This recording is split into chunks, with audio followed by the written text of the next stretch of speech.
Zdravé verejné financie, nezadlžovanie budúcich generácií považujeme za jednu z našich priorít, aj za jeden z nevyhnutných predpokladov zdravého ekonomického vývoja a rastu zamestnanosti.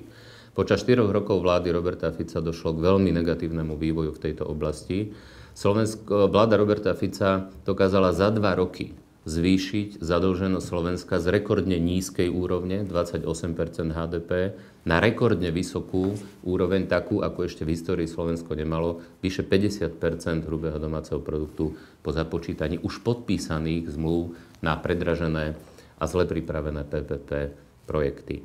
Túto cestu považujeme za neudržateľnú, preto chceme stabilizovať verejné financie, chceme zastaviť nárast zadlžovania a postupne znižovať úroveň verejného dlhu a chceme tak urobiť bez zvyšovania daní. Zaväzujeme sa nezvyšovať daňové odvodové zaťaženie, dokonca znížiť odvody pre nízkopríjmové skupiny a zjednodušiť a zjednotiť výber daní odvodov, zároveň ozdraviť verejné financie, zaviesť veľmi jasné a prísne pravidlá. Toto bude možné len zastavením plytvania, rozkrádania, zásadným znížením korupcie a zlepšením efektívnosti fungovania štátu ako takého.